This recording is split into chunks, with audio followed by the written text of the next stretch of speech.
Hello and welcome to Bazaar Morning Call. I am Prashant. With me, my colleagues Sonia and Nigel. Guys, hi. Good morning. Morning. We have a repeat of what we had day before yesterday in US markets, which is a slight downtick. May not mean much, like it did not mean much yesterday.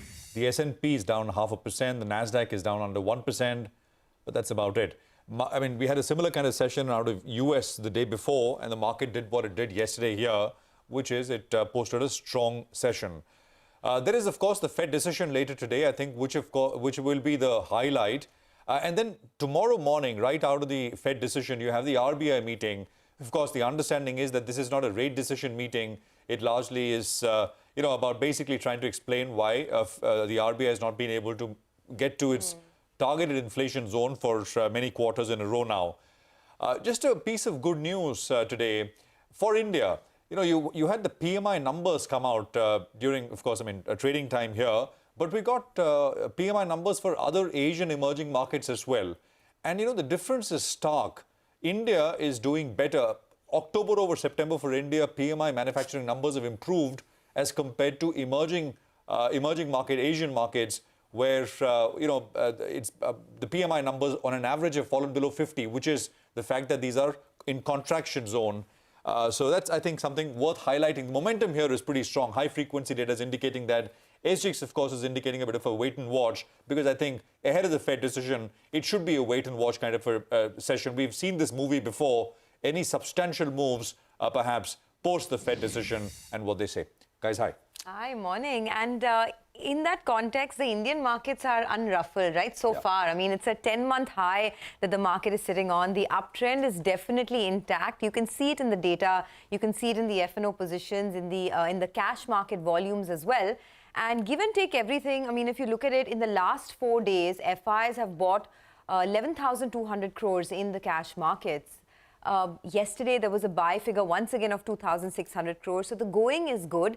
It's just a matter of time. Of course, you'll have to be perhaps a bit more patient before new highs are hit, but new highs will definitely come. Now, the Fed policy today is the big event to watch. There's a 75 basis points rate hike that has been priced in by the market. But more than that, any signal from the Fed on slowing down rate hikes going forward will be taken positively. So the commentary is more keenly watched. And I think that's something that global markets are pricing in as well. For our own markets, a lot of lead indicators are showcasing an improvement in the economy. Prashant was talking about the PMI data. I tracked the auto data very closely, and in that context, there were some super trends that we saw in the month of October. Record high tractor sales coming in for M&M. TVS Motors seeing a big surge in their, their iQube sales, which is their electric vehicle. Eicher Motors seeing record high Royal Enfield sales. The list is pretty long. Tata Motors seeing very good EV sales as well. So, these indicate that premiumization, of course, is the big story. But even in rural India, things are picking up. So that is a barometer of the economy picking up. But give and take everything, I guess the Fed event will be the big thing to watch. Absolutely. I mean, I think today it makes sense just to wait and see what they do rather than jump ahead of time. The market's done well here going into the Fed decision, like global markets have. And I think what you said, the fact that will the Fed indicate a downshift? 75 basis point today, of course, is a given. I mean, we'll get that. It's at least priced in. If you get 50, great. But if you get 75, it's not positive or negative. But what after November, which is today's meeting in December, is there a potential downshift? And if there is a potential downshift, which is that they say, well, it's not going to be 75 every time. We may decide to do 50 based on data. If they leave the door open, room open, the question really is how much is priced in. And I said this yesterday that the market's done well. The S&P, for example, is up 10% in the last 13 trading sessions. It's done a fair bit. Real yields are down in the US. The dollar has come off quite a bit. VIX has been falling for many sessions in a row. So all in all, I mean, financial conditions in the US have eased quite a bit with this rally that we've had. One view is that, we heard at the Jackson Hole Summit or the September policy, the Fed will want to err on the hawkish side. I mean, why should they sort of let their foot off the pedal now? Why not wait to see that inflation actually is coming off, there is slack in the economy and things like that before indicating anything conclusively? And I think that makes sense. So given the fact that the market has rallied and given the fact that the proclivity of the Fed has been to err on the side of the on the hawkish side, I think the market positioning out of the Fed maybe, I mean, the risk is skewed towards the hawkish side because of the rally and because of what the Fed has done in the past as well. So have that in mind as you trade. I mean, if you're a very near-term, short-term trader, I think these things become pretty important. We, of course, have the RBI meeting tomorrow. It'll be interesting to see what they say, what they have to say about inflation, whether additional measures are needed. I don't think this is a meeting, as has been widely discussed, about rates or having a rate decision. But that, again, is important. That's an MPC meeting tomorrow morning. Nifty momentum here remains pretty strong. There is absolutely no question about it. And I think, with data like what Sonia mentioned, the auto numbers, PMI numbers, high-frequency data still indicates that the economy is still in pretty good shape. So the momentum is strong, but there are these sort of things to navigate, the Fed and additional things that we've highlighted. Jobs report, for example, out of the US on Friday. So maybe keep an eye out on support levels as well. On the Nifty, support stand at about 17,965 and 17,858. This is on the downside. We got to 18,100. We got to almost 18,200 as well. And I think a move to 18,300 cannot be ruled out if, I mean, there is no reversal. Just watch out for FI long positioning as well. In index futures, FI long stand at about 45,000 contracts, a little over 45,000 contracts as of yesterday's close. At about 50,000, 55,000 long contracts. In the past, many occasions, the Nifty has topped out. So we'll track this. We'll sort of let you know when this is pushing to those zones day after day. But I think this is something which one needs to be watchful about as well. For now, I think, as has been the case, the market is indecisive in a wait-and-watch mode with a 30-odd point downtick on the SGX Nifty futures. Nathan, what are you watching? Well, the FIs, they deceived everyone when they were selling big time. You were waiting for them to stop. They didn't stop. Now they seem to be deceiving everyone on the buy side because they're buying. They're showing us the big money, and the flows have been rock solid. Even on the F&O market, yesterday they added 13,000 contracts in the ratio of 6 longs for just one shot. And they're positioning now. The long positioning moves to around 66% odd. And it had a bit of an indication because the Nifty futures premium yesterday did move up to around that 60 points or thereabouts from around 40 points odd. The Nifty Bank, though, that's gone into a bit of a consolidation zone. Yesterday as well, it was more or less flattish. And keep in mind, the biggest component on the Nifty Bank, that's HDFC Bank, that ended high with a gain of close to around 1% odd. So it seems the Nifty Bank is not really ready as of now to go to those fresh all-time highs. Remember, the Nifty was 6% away from fresh all-time highs. The Nifty Bank was only 1.5%. Now the Nifty is 3% away, while the Nifty Bank, well, that's still 1.5% away. The indices yesterday, you saw the VIX moving up, but that's ahead of a big event. The Nifty range is at around 17,900 on the downside. And on the upside, maybe 18,300, we see some bit of resistance. And I say this because I track the options data very, very closely. And yesterday, we did see writing, whether it was either around the 18,100 put or the 18,000 put. Between both those two strikes, 1 crore shares were added, telling you that 17,900 should hold out in the near term. However, there's resistance likely at around 18,300. And I say this because 18,100 call the premiums around 120 rupees or thereabouts, and there were signs of writing out there. So I expect some kind of supply at around 18,250 to around 18,300. How do you approach trade? Well, you need to stay long, right? You can't short this market with the kind of FI flows that you're seeing and the positioning that we have. Consolidation on the Nifty, well, the bulls will take that. Post the recent run from 17,000 to around 18,000. And to approach trade today, you have a big event.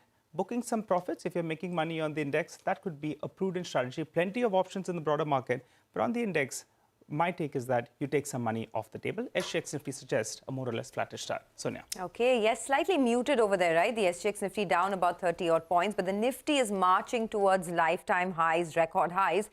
So that's perhaps a given. There are a couple of big events underway. There's the FOMC meeting. There's the RBI unscheduled meeting tomorrow. There's SBI's numbers over the weekend. So lots to reckon with in this market. But first up, let's kickstart the show and give you some opinion now. Mahesh Nandurkar of Jefferies says that the FY23 Nifty earnings growth runs the risk of slipping into single digits with the consensus cuts of 2% during the results season so far, bringing YOY growth to 12%. He says consumer durables, industrial, cement, metals have seen cuts, though margin pressures are easing incrementally. On the positive side, he adds cyclicals like autos and banks have seen upgrades. Also, he says strong order booking by contractors, developers is being seen, raising the hopes of eventual private capex recovery. Well, let's get you some money market views as well. Pramabhat of Veracity says that the rupee is expected to remain in a range ahead of the all-important FOMC meet outcome. He says traders will keenly await commentary on Fed's interest rate trajectory. On relatively benign moves in dollar index and US yields, he expects the dollar-rupee pair to trade in a range of 82.6 to 82.9 for the day. And on the bonds, Neeraj Gambhir of Axis Bank says the market has witnessed small gains led by easing global yields, but the rally stalled as RBI announced an additional MPC on the 3rd November under Section 45ZN, stirring some fears of an accompanying rate hike. For the rest of the week, he says the market will take cues from the FOMC and the RBI MPC. He expects the 10-year benchmark bond yield to trade in a range of 7.35 to 7.50% for the week. Well, we have a lot of stocks to track for you today in our special Stock 10 segment. We get to that in just a bit. For the timing, let's run you through the list. Tech Mahindra, Adani Ports, TVS Motors, Eicher Motors, Cholamandalam Investment and Macrotech Developers. They are stocks on the back of positive news flow, while Hero MotoCorp, LIC Housing Finance, Voltas and Kansai Nerolac, they are stocks that could react to negative news flow. Okay, let's welcome in Ken Peng, Asia Pacific Investment Strategist at Citi Private Bank. Ken, great to have you with us here on the program. Thank you very much for your time. Thank you. How are things looking going into this Fed decision? How are indices stacked up? The S&P is up 10% in the last 2 weeks, a little over 2 weeks. And, there is growing chatter that maybe we will get a bit of a hint that the pace of hikes may slow down. That is not necessarily dovish because the peak rate may still be higher and it may be there for longer. But how will the market take it if there were to be a hint that it's not going to be 75 in December? Well, you have to remember that back in June, we had that big summer rally because of the same sentiment. And then in August, after the Jackson Hole meeting, Chair Powell and all his colleagues since then have set us back straight to expect a more hawkish Fed. And now this is happening again. And it's happening when earnings, right? Earnings expectations were revised down quite aggressively in September. But then, the 3Q numbers are coming in okay versus these lower expectations. So that's what's giving us a rally in the equities. But I think there's really no real reason for the Fed to turn soft today because, employment is still rising, some 200 to 300,000 a month. Inflation is tapering off a little bit, but we're still at 8%. And so, the inflation bit is still going to be the higher priority among the Fed's two mandates. So I think if the Fed's talk, right, the press conference, the statement is very similar to September's, then that will be considered as hawkish because the 75 basis point is already in the price. So we're basically comparing the Fed statements tonight versus September. Okay, so 75 basis points is already in the price, but the commentary is something that will be keenly watched. Ken, good morning. The big story in the last 1 year has been about India, right? I mean, India has remained unscathed amidst this global turmoil and hence has seen a degree of outperformance. Do you think that's something that can continue? And does India still top your list in the emerging market basket? Look, I think on the longer run, right, you're likely to see more portfolio and real investment, foreign direct investment inflows into India. So I think the longer-term story is very solid, right, because this is the new, a new major economy that is growing the fastest. So I think the fund flow perspective is fairly positive. But again, we're at a time when when we may be seeing a global recession in the coming, say, half a year or so. I would still, even if India outperforms, right, it will still be I will still expect some downside in terms of the level for the index. And so that's something investors should be really cautious about. And we should take a more defensive, resilient approach towards our portfolio building. All right. Hi, Ken. Morning. I recall the last time you said equities will not bottom till recession hits, and then, in fact, we could see some bit of a bounce from there. Ken, the couple of comments you said, you don't believe that the Fed will turn soft. Now, that'll be a rude shock, actually, because globally, equity markets, they have been parting, hoping that maybe, in fact, there's going to be some softish commentary that comes out. You're saying the downside as well is opening up. If in case they don't sound dovish, then what's the downside risk for global equities and in India in particular? Yeah, so, okay, if they do show some dovish signals, it will be about financial market stability worries. Something that, Janet Yellen had talked about, I think, a couple of weeks back.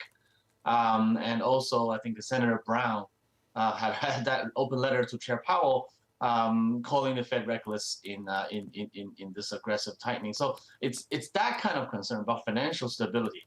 But I think we haven't gotten to a stage where, say, credit spreads have blown up. They have widened, but they're still not at recession levels. Fundraising like corporate bond issuance is still happening. It's much slower, but it hasn't completely stopped, right? So the market function is still continuing. It's just becoming tighter. So I think the Fed, that's basically what the Fed is trying to achieve, right? Tighter financial conditions. So we'll have to see whether in his press conference, Powell will talk about how what is a excessive amount of market instability.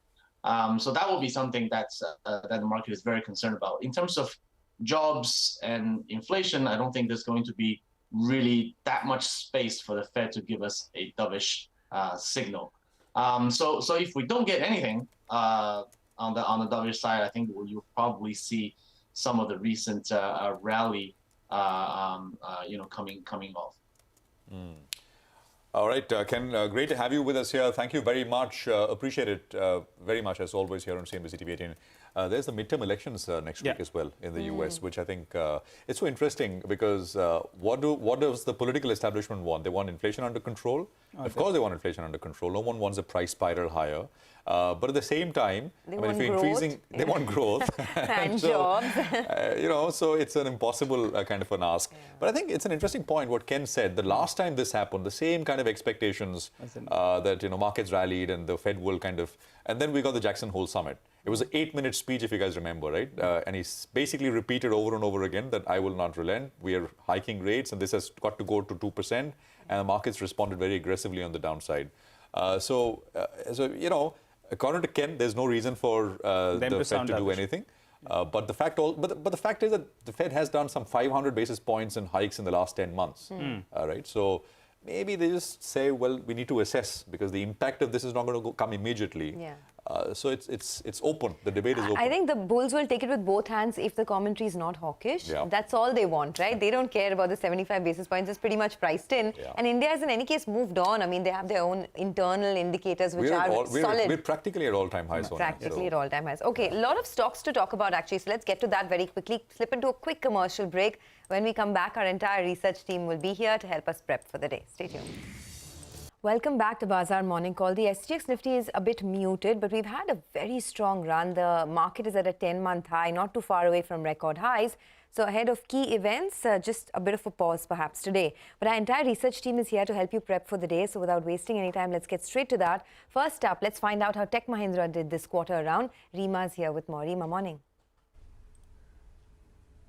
Hi, morning. So Tech Mahindra's numbers were largely in line with street expectation. Constant currency revenue growth of 2.9% quarter on quarter. EBIT margin expansion of 40 basis points to 11.4%. This is despite the company absorbing the wage hike. It was the improvement in pricing, higher utilization which led to the margin increase. That said, the constant currency revenue growth for Tech Mahindra at 2.9% trails peers, which have seen roughly a growth of close to about 4%. The company attributed it, one, because they have a lower share of revenues coming in from America at 50%, while peers have 65-70%, and America as a geography is doing well. And secondly, there are certain segments which are seeing some slowness. Deal wins were steady, slightly above that $700 million. This quarter, BFSI was impacted because the company rationalized on some of the low margin work. So the work which is giving them low margins, they've sort of cut back on it. And the company said they're seeing slowdown in retail and parts of public sector spending. All in all, brokerages are saying the performance is in line. CLSA says margin management from here on is a challenge, but valuations do remain supportive because the company is trading at 15 times forward multiple. Nomura says Q2 in line, but the outlook is sketchy. Back to you. Okay, all right. Thanks a lot for that, Rima. Well, let's focus on the other one. Adani Ports. Vivek is joining in to tell us how are those numbers. Vivek? Well, good morning. So Adani Ports has reported a very strong set of numbers as far as Q2 is concerned. Even more encouragingly, the company has managed to maintain its volume guidance for the year. It's a 12 to 15% volume guidance that the company has indicated, and it has stuck to that. When you're talking about the numbers were a beat on the estimates. Revenues coming in slightly above the 5,200 crore mark, above our estimates of close to 4,700 crore. EBITDA too has come in very strong, and this has come in at close to 2,900 crore when your estimate was close to 2,790 crore. When you're talking about the margins too, while on a year-on-year basis have slipped, the realizations have been quite strong, aiding significantly. When you're talking about the profitability too has come in above the estimates. It's important to note two things. Number one, the company has included the financials of Gangavaram Port in this particular quarter, and also from this particular quarter, the company has also taken into account a new accounting standard that company maintains will now reduce the forex volatility and therefore reduce the bottom line volatility that it was seeing in the last couple of quarters. Okay, thanks a lot for that. Well, a couple of more stocks that we're looking at. We have the auto sales coming through, and the stock of the day could be Eicher Motors because it was a bumper month for Royal Enfield sales. If you look at the total sales for Royal Enfield, they have come in at 82,235 units, which is a record high. It's a growth of 86% on a year-on-year basis at 82,235, and models with engine capacity up to 350cc have gone up 100% year-on-year.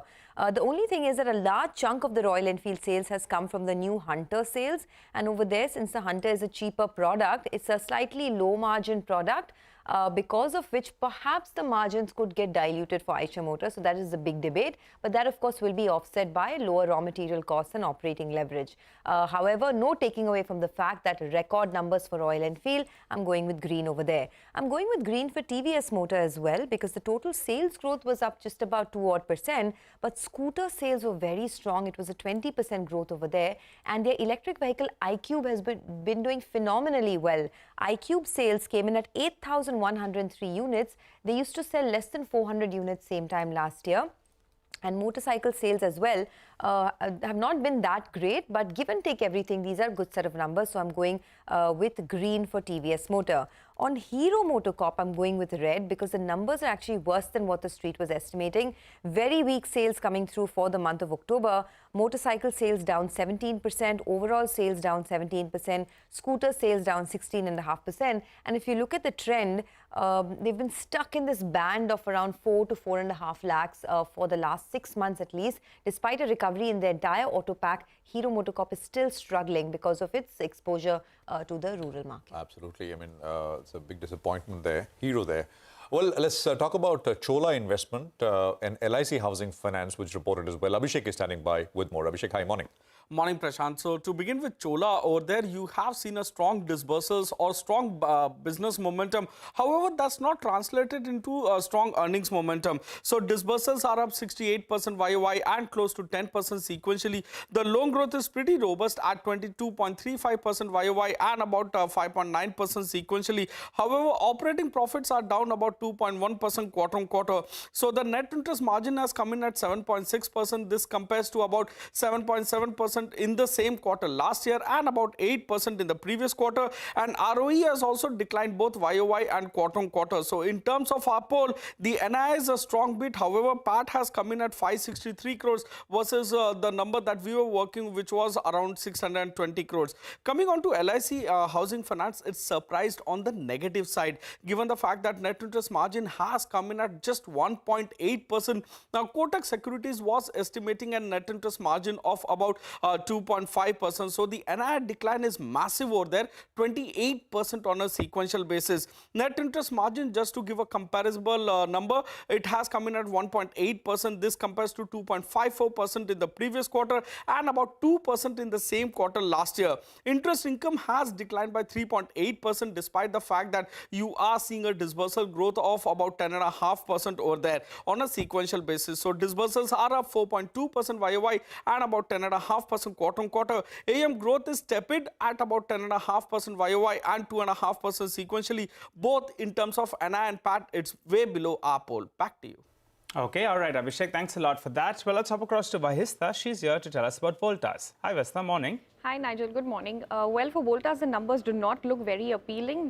Though the revenues have gone up by 5% on a year-on-year basis, but the weak point has been the margins. The margins have come in at 5.8% versus 7.8% in the same quarter of last year, but the poll was anyways at 6.6%, so there's a miss on that front as well. The weak margin performance continues in this quarter as well. The bottom line was impacted by an exceptional item of 106 crores. Now, in terms of segmental revenues, the unitary cooling products division revenue saw a marginal growth of 4%, which was again below the estimates. The segment was impacted by lower consumer sentiment towards discretionary spends in a generally lean quarter that this is, but the company has maintained its #1 position with market share at 22.8% in the 8 months of the ongoing calendar year. In the room ACs business, also there's a carry forward of high cost inventory which continues to weigh on the margins. The engineering products and services segment was the best performing segment with an improved performance on a year-on-year basis. So all in all, I would go with a red on the stock.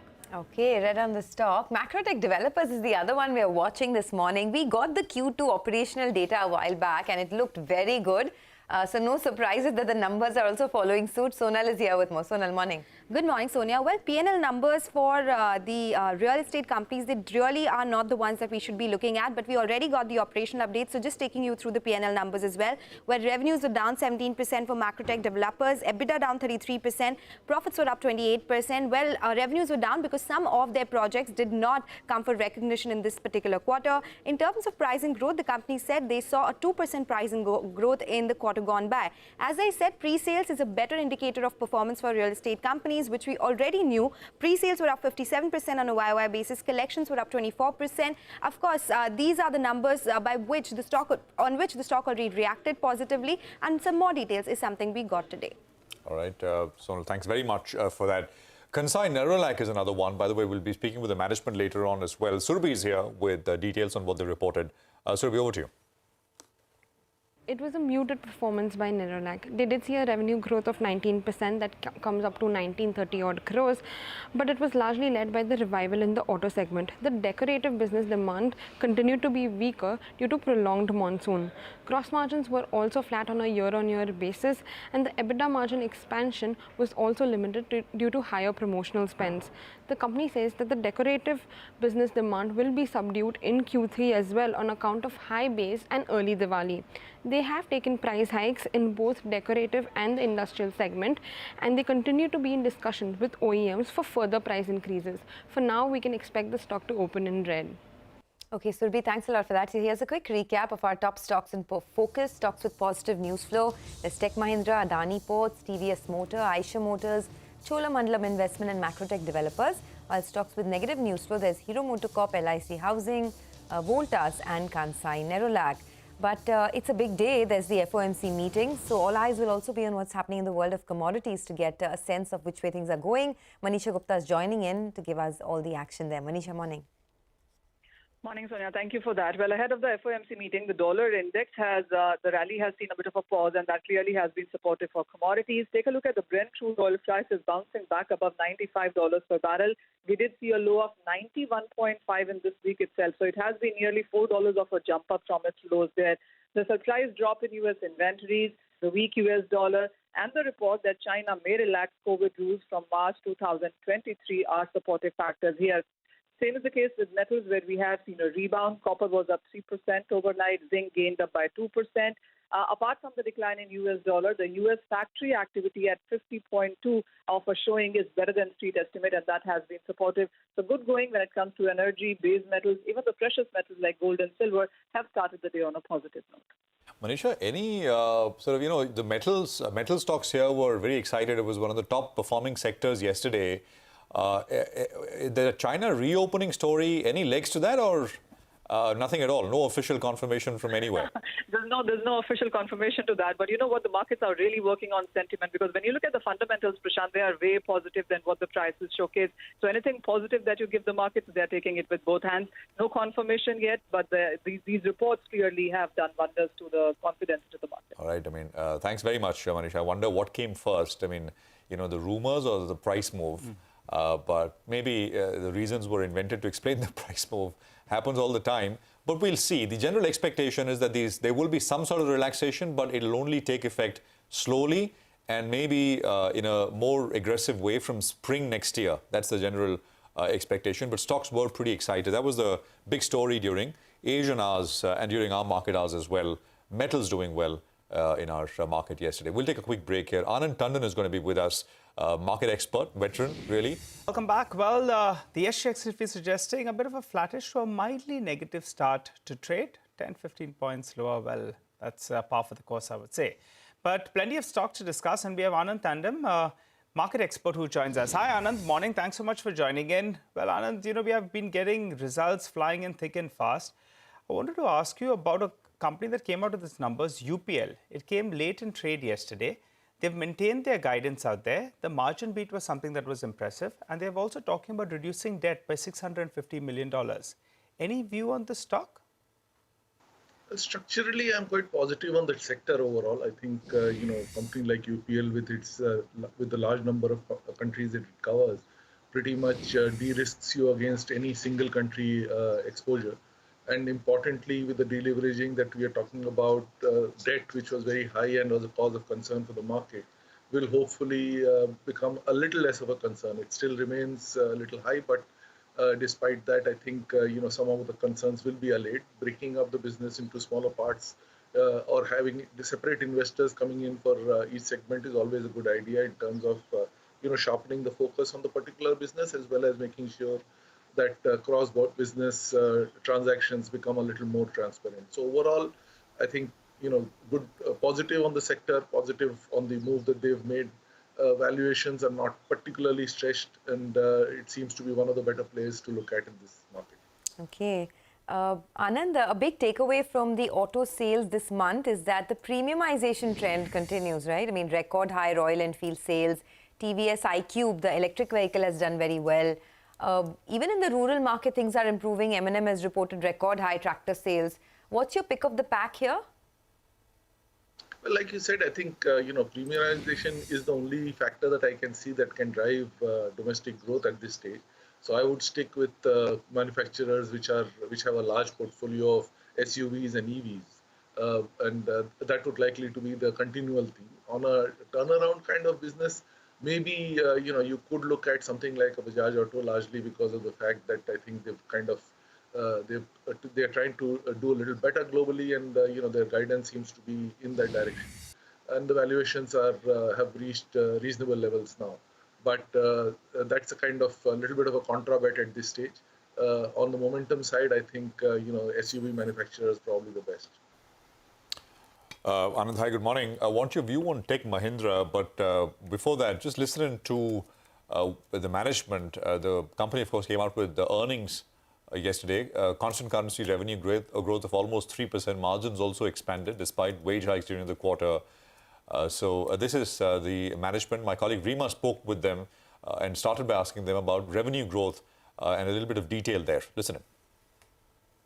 I think it is just a way overall Tech Mahindra's product mix is and the geography mix is. From a geography mix, you know that we do about 49% from US, whereas most of the peers are at about 70%. The second part is from a product mix point of view, there are certain sectors which are right now relatively slower. So I would not read too much in this particular 2.9% versus 3 point some other percentage, because you have to look at the overall operations have been run very, very beautifully. And when I look at considering that we did a salary increase, we are able to increase in profitability, we are able to become better by in DSO days. Our free cash flow is one of the best in the recent quarters.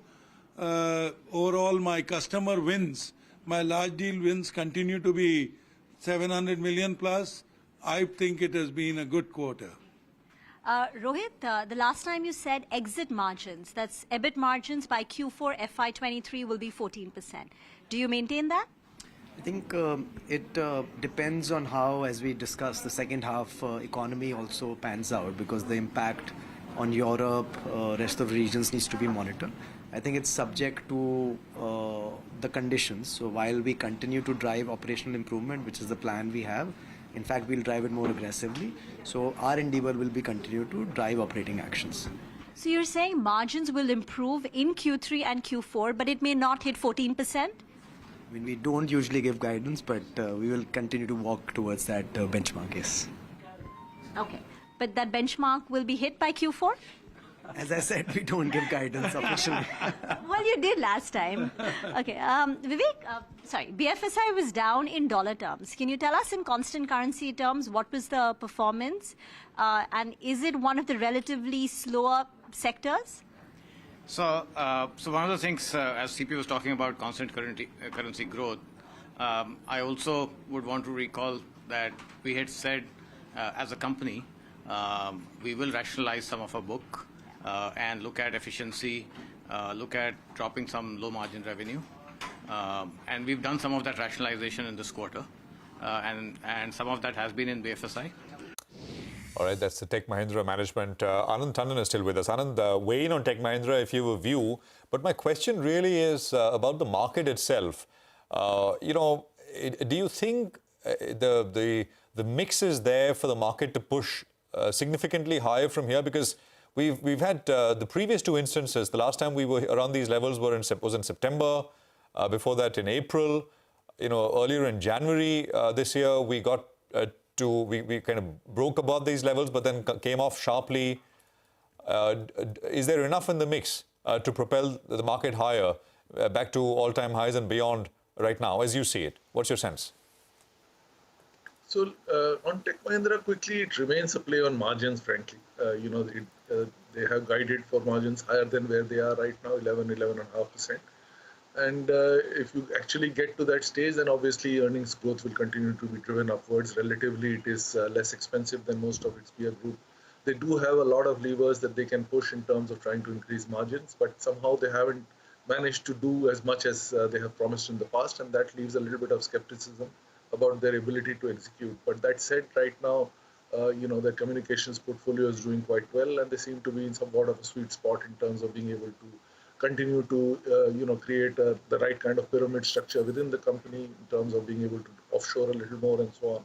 So all the levers are within their control, and therefore it could be a company that can actually live up to what they're trying to promise. On the market itself, I am still in the camp that it's a little difficult for the market to actually break out dramatically from here.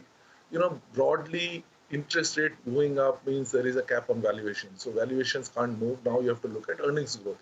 If you look at the US market, for example, earnings have been remarkably good. I mean, in terms of most of the corporates are not reporting the kind of pressure, which only means that the cycle for interest rates have to continue to go up higher for longer. And while people kind of keep out trying to anticipate when it will stop, I think as an investor, it is little prudent to let it ride rather than to assume that, after a couple of more quarters, they will have to suddenly stop, because till they don't see a kind of a little more ease in terms of the job data coming in from the US, it's unlikely that the interest rate cycle will actually stop. And in that context, all of the emerging markets already also have the same problem. We have to keep pushing our interest rate higher, otherwise you will have a further run on the currency. And in spite of the fact that actually we've done remarkably well, compared to many of the other players, we have now reached a stage where most investors would still have profits on the table as far as India is concerned. So if they do have kind of sell out anywhere else in the world, you will have to take some profits here. We have seen the FII's return in the recent terms, but overall, I don't think that the kind of momentum that we're going to get, let's say getting into January, may be exceed very high. So for the moment, I would still remain, that the market would remain in a kind of trading range with this kind of level being the upper band. There is no question it can go up another 3, 4, 5% from here. But broadly, I would think that, as it goes up, you may want to ease off a bit and wait for a correction before you get in again. Okay. And I think those corrections will keep coming. Got that. Let's also revisit the pharma numbers that came in yesterday. Sun Pharma was sitting at a fresh 52-week high after reporting a decent set of numbers. Despite weakness from Taro, the numbers were better than what the street was estimating. It was a 14% revenue growth. The margins have been quite stable at 27%. And they talk about how their global specialty sales business has seen a 27% growth this time. Cinderella Carvalho, who is the Vice President, Healthcare at GM Financial, joins us now. Cinderella, good morning and thanks for being with us.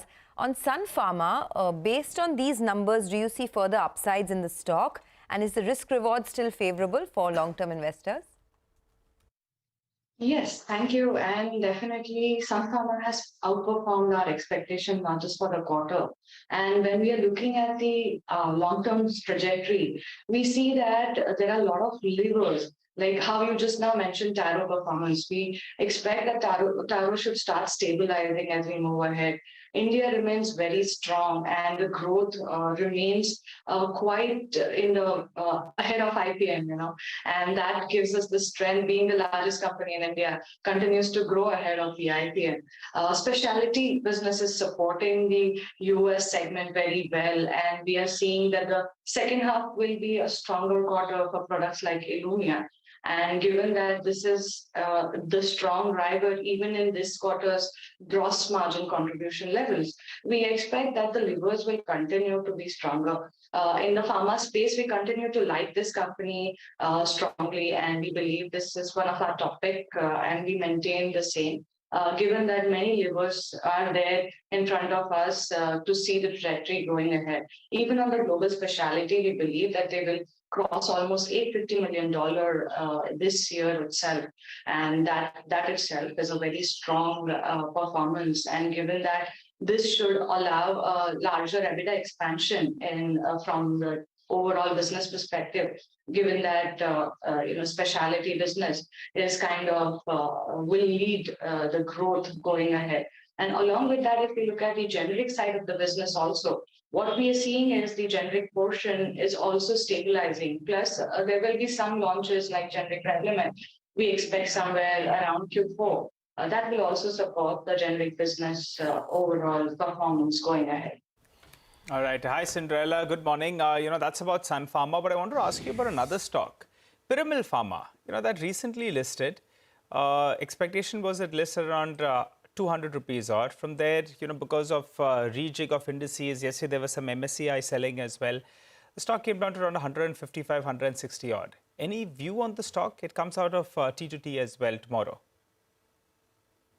So I agree with your view. I think even I have heard similar views around the MSCI selling. However, we do not cover the stock, but we believe that I have looked at the basic financials of the business, and we see that there is some levers to increase the EBITDA margins. And I think that is what I can say right now, that we may see some recovery in the overall EBITDA margins, which have been hampered due to slower ramp up in the CDMO space, which is on a recovering space. If I go back to Syngene commentary on the overall recovery in the R&D project spaces, I think the business looks like on a coming back with a good growth. And I think that should reflect even in the Piramal Pharma space. So we are hopeful that margin recovery should follow sooner. However, we do not cover this stock, so won't be able to comment much on that. Okay. I don't know if you cover Gland Pharma, but wanted your thoughts there. I mean, it's been a big disappointment for investors, stock at a 52-week low, and the India business has halved in the quarter gone by. Any thoughts?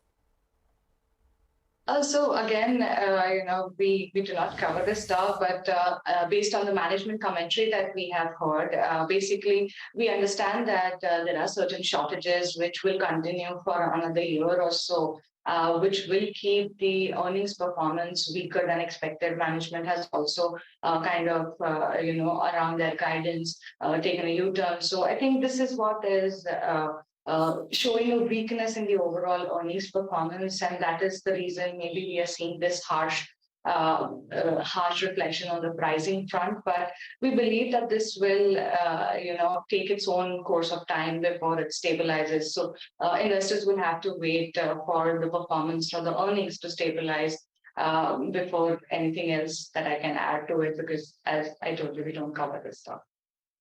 Okay, all right. Cinderella, thanks so much for stopping by and filling us in with your view on Sun Pharma and giving us a brief gist on a couple of other companies from the pharma pack itself. By the way, before we slip into a short break, just pull up the dollar index. Earlier today when we woke up, it was at around 111.6. Now that's cooled off. It's cooled off a little bit, to around 111.25 odds. So just keep an eye out on that one. It'll be reacting to what the Fed has to say as well later tonight. So that's one, another asset class you should be looking at. Slip into a short break. You come back. The SGX Nifty futures is indicating an absolutely flat start, 20 points lower. Mitesh Thakkar is with us. So is Sudarshan Sukhani. Gentlemen, good to have both of you here on the program as always. Sudarshan, how are things looking? I mean, you've been steadfastly long, as you explained yesterday. Today, a bit of a wait-and-watch session before the Fed, or do you think, the market here may just do something else? Yeah, good morning. See, yesterday the idea was then for short-term traders to take some money off the table, which essentially means taking some profits on your long positions. And that view continues today. We have a lot of news coming in. It's not just the news. Sometimes the markets can ignore the news, but we've also seen a significant rally which has been behind us. So the markets do take a pause. I think the markets will have some kind of a choppy session today, and it is best to avoid trading unless you get a very sharp dip. So I'm defining a sharp dip as a 100-point decline from the opening price. That's an approximation. If you get that, then you take a long position. Otherwise, just watch the market. But the bank Nifty is likely to underperform. So do this only for the Nifty. So best to avoid. I guess that's some sane advice, right? Before large event, perhaps you'd want to wait and watch in any case. Mitesh Thakkar is also with us. Mitesh, good morning. Is that your view as well, that just wait and watch, this market could go either way depending on how the event shapes up? See, I think, what can possibly happen over here is the fact that the index has had a good rally for the last few days. Now, we've cleared the weekly trend line, though we haven't had a weekly closing above that. That happens on Friday. But, with the gap up which happened on yesterday, I think, till that is taken out, I will not be really worried about, the markets kind of declining. So you might want to take some profits. Yes, that's fine. But I'm not attempting any shorts. And in fact, any intraday declines closer to about levels of 18,050, 18,060, I think would be opportunities to add to long positions. So in that sense, the bias is clearly on the upside. You might have a session when the market is slightly choppy and you'll get an intraday pullback. That's totally fine. Okay, all right. Hi, Mitesh. Morning. What about stock picks? Yeah. So on the stock side, Nigel, I have clearly more of long calls. Good morning. I have a buy on Asian Paints around 31.45. Buy here with a stop at 31.15 for targets of 32.10. Mindtree is a buy with a stop at 34.65 for targets of 3600. And Aurobindo Pharma is a conditional buy. Yesterday there was a breakout in Nifty Pharma and we had some buy calls over there. And Aurobindo is next in the line. It needs to clear 552. The stock has closed around 549.5. So if it starts trading above 552, go along with the stop at 544 for targets of 570. And the solitary sell call is IDFC Limited. If it breaks 76, there could be some profit booking here. So then sell with a stop at 77.5 for a first target of 73. And how about you, Sudarshan? What are your calls for the day? Well, I'll start with Dr. Reddy's, where there's a buying opportunity. It's making higher highs, higher lows. Pharma is breaking out, as Mitesh also said. So, but that's a buy with a stop under 43.50. The problem, Sonia, with pharma stocks always for me has been, they react suddenly to some news or the other, which I don't understand. So that, and traders must also understand that part, how pharma reacts to news. But otherwise, the charts are pretty good for Dr. Reddy's. Similarly, Hindalco is a buy. Hindalco has been, it's not an underperformer, but it's been doing nothing. It does appear that it's picking up momentum and there could be some upside. So buy that with a stop under 402. LIC Housing Finance is my only intraday short. All short positions should be taken intraday. It's a stop, consider selling it with a stop above 408. And finally, Lupin is a buy. That's because pharma itself has been doing well. So we get a lot of pharma stocks. Same reason, same point. How they react to news is something I don't know. On the charts, it's justified to buy this with a stop under 685. Okay. All right, Sudarshan and Mitesh, thank you very much, both of you, for joining in. Anand, yesterday we saw the very large move in delivery. It's recognized as a solid business model. Valuations, of course, are also very solid. So it's, you know, a lot of people have shunned it, but there are backers for it as well. Any thoughts at all? Well, you know, logistics as a business is obviously a good business. The only question is who pays for it. And, you know, while it is an under-penetrated market and delivery, no doubt, has actually delivered in terms of the way that they're going about building the business, you need to have a fairly long runway before they will start making money. At the EBITDA level, I think the best estimates have been that they'll start making money 2 years out, and at the PAT level, maybe after 4 or 5 years. So it is actually an institutional stock more than retail.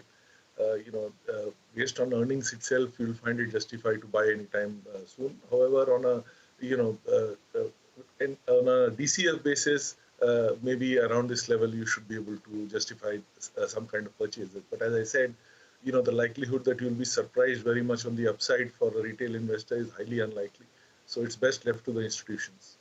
Okay. I mean, the example we have is Zomato, right? I mean, it hit that 40, 42 kind of levels, which is the low, and then quickly rebounded to about 65 or so. So that was it was a quick pop. And then, of course, I mean, it's not done anything. So could something like a delivery do something like that? But there are so many other names. I mean, but delivery, of course, is the better of the lot. There is, look at Policy Bazaar, which is basically at new lows. Paytm, of course, has come off the lows, but still middling around. And many others as well. Nykaa has seen a bit of a rebound after the lows under 1,000 rupees. So, I mean, there's a lot happening in that space, mostly, of course, on the downside. We'll take a very quick break here. We are back with the pre-open. And, of course, we also will have the management at Max Healthcare join us.